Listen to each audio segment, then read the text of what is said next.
not a licensed physician and not giving medical advice. The screen does not look blurry like I thought for a second. People often confuse cause and correlation. I know that's a famous saying. It may sound like, well, of course.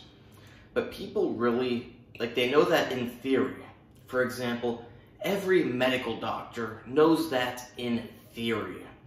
The issue is they don't quite grasp how to think scientifically. It's not even scientific thinking, it's just reality thinking. Knowing how to think clearly about things. And actually realize whether there's a causal effect or a relationship. For example, and now it may turn out someday, you never know, that this is actually a causal effect, but at the moment there seems to be a relationship effect between cholesterol and atherosclerosis. High cholesterol, or cholesterol, is not the cause of atherosclerosis. Really high cholesterol can be a cause of atherosclerosis. Keyword can be, and really high. But cholesterol in and of itself is not the cause, in my opinion, according to all current evidence, of atherosclerosis.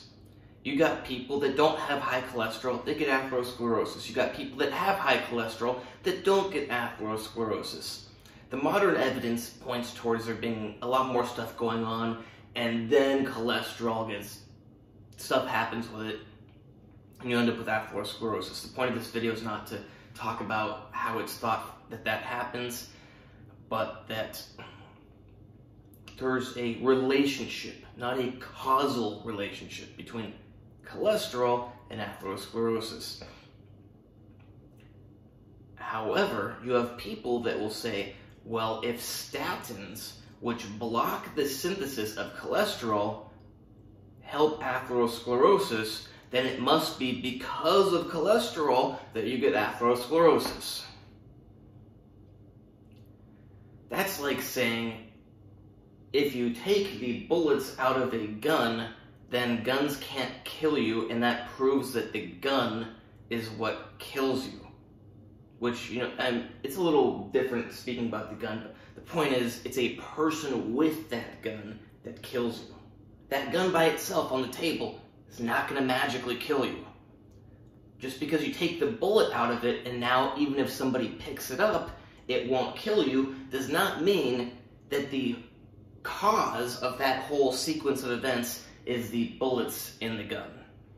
Again, not a perfect analogy, but I hope you get the point. That there's more going on, and it's not simply because bullets exist that the gun kills you. I mean, without the bullets, the gun can't kill you, but it's not because of the bullets that it kills you. It's because somebody picks it up, pulls the trigger, and blows that bullet through your head. Although, my wife always tells me not to show things on yourself, because here people have superstition about that, so I don't know, somehow I'm going to undo showing it on myself. But yeah, there's a lot more going on than simply the existence of bullets. It's like, without the, and I originally said it's like the gun that kills you, but let's say it's the bullets that kill you. Well, a bunch of bullets laying in a pile aren't going to kill you. They need a gun. You can spin this in a bunch of different ways, but the bottom line is, looking at one little piece of it, and you're like, well, if we get rid of this one piece, nothing works, so it must be because of that one piece. That is false logic. That's called being stupid. That's to put it frankly. You are stupid if you think that because you remove one piece, that one piece is the reason for everything. No, it is necessary, but it's not because of that one piece. Again, with the bullets. Bullets, you can have 1 million of them, but with no gun and no people or no robots to pull the triggers, they don't kill people. Because while they are necessary for a gun to kill people, they're not the reason that everything happens. They're just one component that makes it possible. a necessary component. Just like in a lot of atherosclerosis, cholesterol is a necessary component, and if you remove it, then yeah, you don't get atherosclerosis, but it's not because it exists that you get atherosclerosis. It's because a lot of other stuff is going on. And I want to toss into this video, I think I've explained that well enough, that this also can help you to understand when ACE inhibitors could be safe. Now, I made a video on, I don't remember the exact title, but ACE inhibitors and blockers. They're extremely dangerous for a lot of people. They cause a lot of people kidney damage, kidney failure. It's really bad. They kill people. I know someone that's died from them. I know multiple people that got kidney damage. I know a person that got severe kidney damage. Well, I mean, the person who died got even more severe kidney damage. Yeah, I know a lot of people that got kidney damage from ACE inhibitors. However, again, not to brag, but I'm not a stupid person. I'm not one of these people that gets hung up on black and white things. Like, oh, ACE inhibitors are bad. No, there's no such thing as a bad or a good drug. A bad or a good molecule. Whatever you want to call it. It's a bunch of atoms. It's not inherently good or bad. It just depends on how it's used. And ACE inhibitors and blockers, when used how medical professionals like to use them just indiscriminately for people with high blood pressure, well, that makes them bad for a lot of those people because it drops the blood pressure in the kidneys and kills their kidneys. However, if your reason for high blood pressure, and you might be thinking, well, maybe the doctors do this. No, they don't, sadly. They literally say, oh, they're good for everybody. Everyone should take them. They don't even think about this. They don't even realize what I just said about the kidneys. They really don't realize that ACE inhibitors kill people and give them kidney failure, even though it does that for a lot of people. Yeah, so what I'm about to say, they really don't realize, although it's very simple, that if your high blood pressure happens to be due to the angiotensin-renin system in your kidneys, then for obvious reasons, selectively targeting that and bringing it back down to normal can be safe. However, that doesn't even mean that it's always safe. You may think, well, if it's elevated and you bring it back down to normal, shouldn't that be safe? Not necessarily. Sometimes it's elevated because it needs to be elevated. The body is very complex. You can't look at things in black or white. You get to the next level, again, you can't look at them in every level has a lot of complexities. So, yeah, it can be safe, potentially, to use ACE inhibitors and blockers for people that have high blood pressure due to the angiotensin-renin aldosterone system. I think they normally call it the aldosterone-renin system or something like that, but I'm going to call it the angiotensin-aldosterone-renin system. If the high blood pressure is due to that, then it might be safe to use ACE inhibitors or blockers to selectively reduce that. Let's say you have atherosclerosis in your kidneys, limiting blood flow. Maybe you have some other issue limiting blood flow. Maybe there's something else going on that we don't know about, but maybe your brain's not getting enough blood flow. Well, actually, in this case, it might still be safe because, it's complicated. Basically, your body jacks up your blood pressure sometimes to get more oxygen to tissues. So say your brain needs more oxygen. Your body can crank up the blood pressure. It can do that in multiple ways. It can make your heart beat more. It can make your heart beat stronger. It can jack up your fluid retention. It can constrict your blood vessels.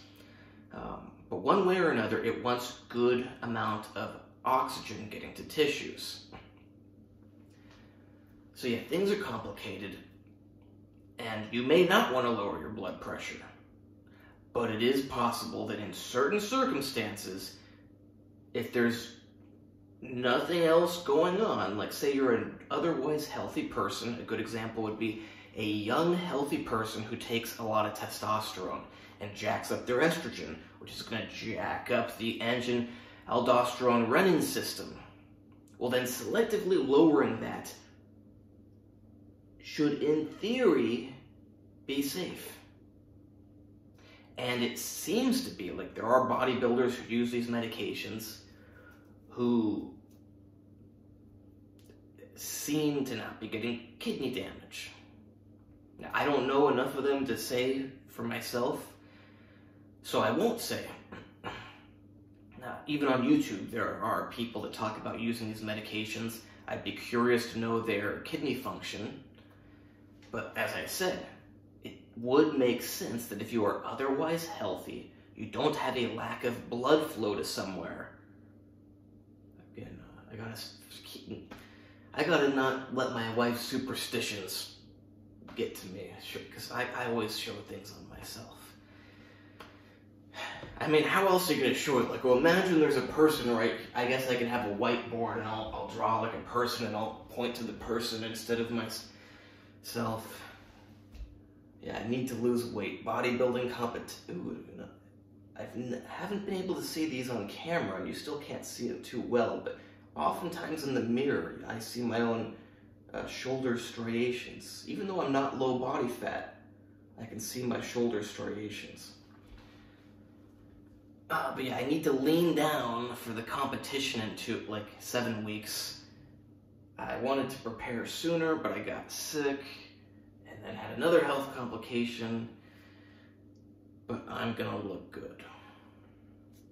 Front double biceps, always on camera doesn't look good, but also in the mirror right now isn't looking that good. I think I need to lean down more, work on my well, actually, I need to do more dumbbell rows.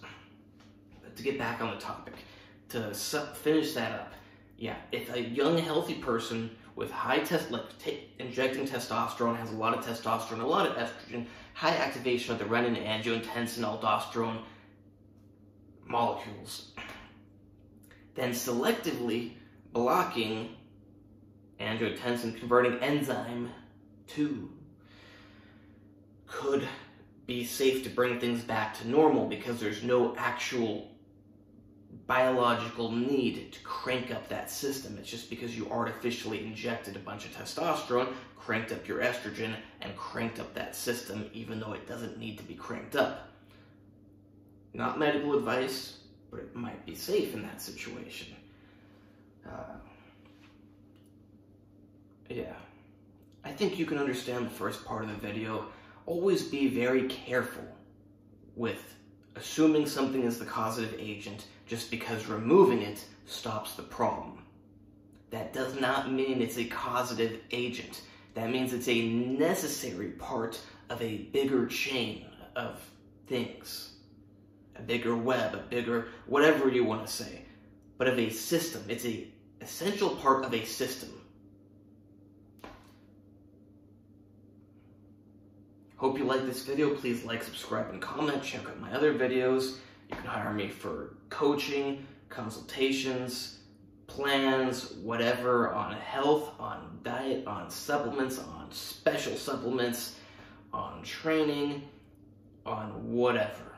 And I know I look very soft, and I am a bit high body fat, but I am still in great shape, and when I lean down a bit, you will really be able to see it, even on camera.